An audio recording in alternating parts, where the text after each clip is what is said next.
Bismillah ve salatu ve selamu ala Resulillah ve ala alihi ve sahbihi ve men vala. Muhammed ibn İsmail el-Bukhari rahmetullahi aleyhi bugün ilim hakkındaki kitapta mundaqdaydı. Bir adam özüge dedikiga oil tavabatıga ilim öğütüş hakkındaki bab deydi. Hamda neç gün o'zi öğütülgen derslerde ilim öğütüşniki fazilatini bayon qilgan, lekin ko'pinchisi umumiy öğütüşni maqsad qilgan, lekin mavu xasraq, ya'ni oil tavabat de xotin bolalarga oilasiga ilim öğütüşniki fazilati, ortiqchiligi yoki yo'lliqligi haqidagi bab bo'ladi. Lekin hadisning o'zida oil tavobati deb yo'q, faqat didakning masalasi bor. Hamda bir didakka ilm o'qitishning fazilati bo'lgan qarg'a vaqtida oilasi, xotin bolalari albatta bundan bakrak ilm o'qitishga muhtoj, ham haqliq demoqchi bu orqali. Bizga Muhammad xabar bergan edi deydi Imom Buxoriy 97-numurlik hadisda. Muhammed İmam Buxori'nin ustozi Muhammad ibn Salam nomi bilan mashhur.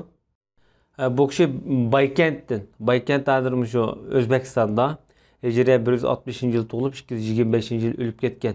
Mavra an-Nahrdagi eng shu davrdagi buyuk muhaddislardan sanaladi ayni vaqtida.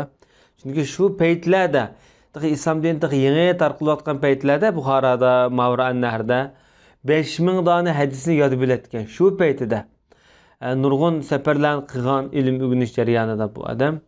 Hatta bu ilm o'rganish jarayonida faqat ilm g'ilam o'zini atamasdan hatta 40 ming dirham pulini ilm o'rganish uchun sarf qilgan deydi. Undaqda bu odam zoidlikqa chiqib turdi bundan. Ilm uchun pulini, mablag'ini sanmoq yomon tez. Shu paytda bo'libmi? Bu kishiniki nurg'un ustozlar bo'lgan, masalan Abdullah ibn Mubarak o'xshash, Sufyan ibn Uyaynaga o'xshash shogirdlarim biridan nihoyatda sarxil.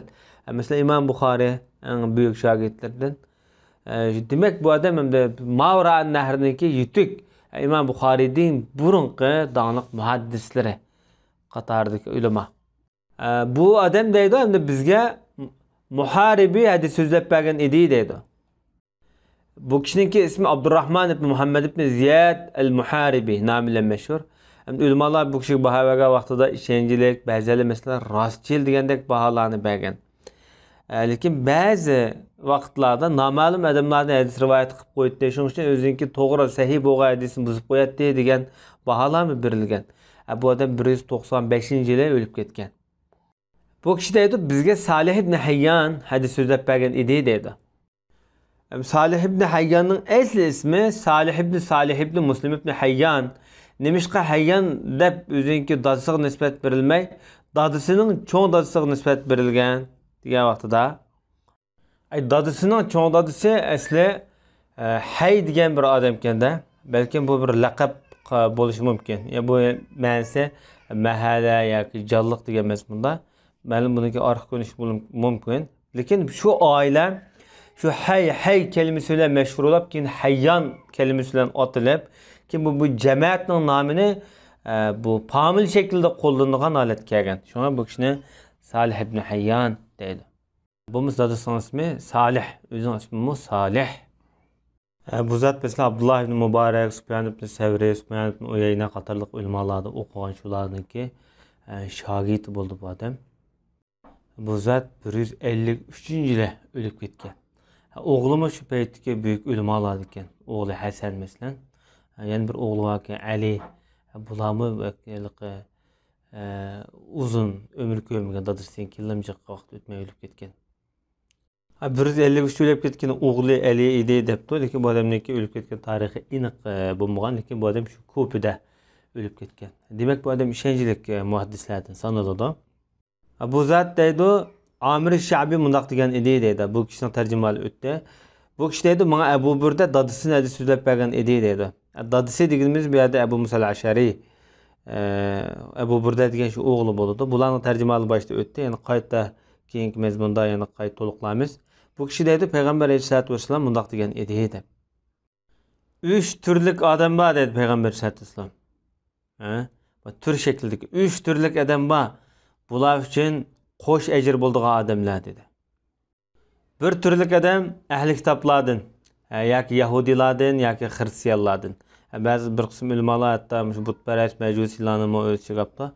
Ulamalar özünki təvillərdə, düşündürüşlərdə. Lakin ən racihi güclüki Hristiyanlar yoki Yahudilar. Muşular bək məşhur. Çünki bunun dəlil isbat Peyğəmbər Aleyhissalatu vesselam Neccaşi xət yazğan vaxtıda bu muş məzmunu söz bolğan. Çünki Neccaşi əhli kitablar içindəki Hristiyanlardan. Ondan başqa burada işk əcr buludu degan bir ayət düşkən. Bu ayət Abdullah ibn Salam haqqında düşkən. Çünki Abdullah ibn Salam Yahudi idi, Mədinə Yahudilərdən. Demək bu iki əməliyyat şunu isbatlaydı ki, bu əhli kitablardan məqsəd Yahudilar yoki Nasaralar, muşular məqsəddir. Yəni bu adam öz peyğəmbərə və peyğəmbərimiz Muhammed Aleyhissalatu vesselam'a iman etqan bolsa, işengen bolsa, mana bu iki əcrini aladı. Biri öz peyğəmbərə iman etqanlıq, yəni biri Muhammed Aleyhisselam'a iman etqanlıq. Ondaqda bizmi şu peyğəmbərə iman etimiz go desək, məsələn Muhammed Aleyhisselam'dan başqa peyğəmbərlərə, bizə nimişqə qoş əcr bolmaydı desək, bu yerdə bir mühim nöqtə var. Çünki özünün peyğəmbərə işengen halatda şu peyğəmbərinin göstərdiyi şəriəti boyunca yaşab gələn o əhli kitabdakı kişilər.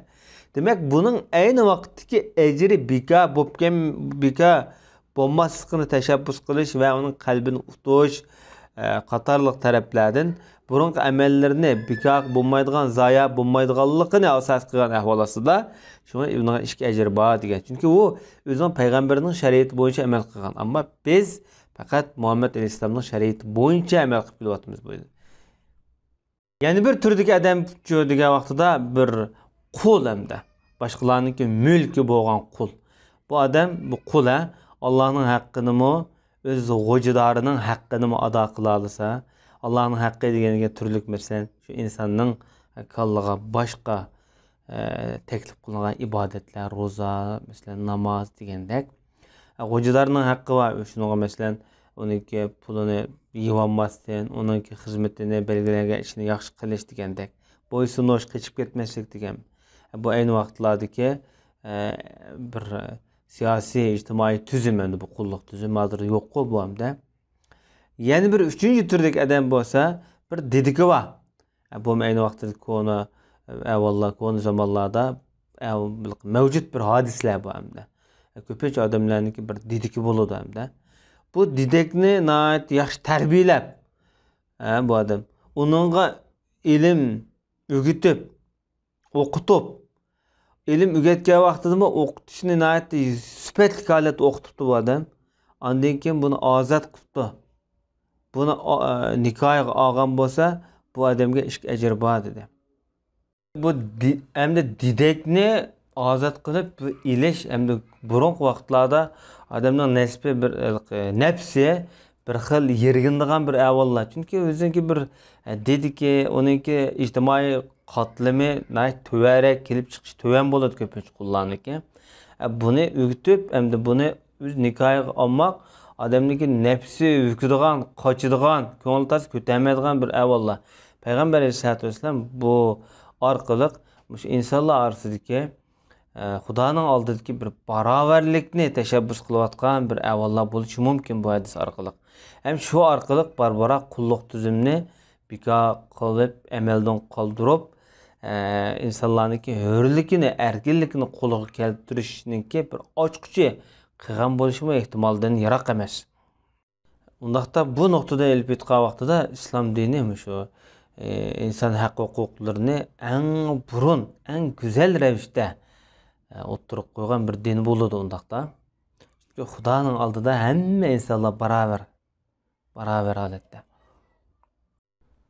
Ondan hamda Amir mundaq dedi bu hadis tugdida hamda. Amir mundaq dedi. Biz sana bu hadisni bedelsiz berdiqchimi, hech qanday bir bikoq berib etdik bu hadisni dedi. Amir nimaga deyatdi bu gapni Salih ibn Hayyonga.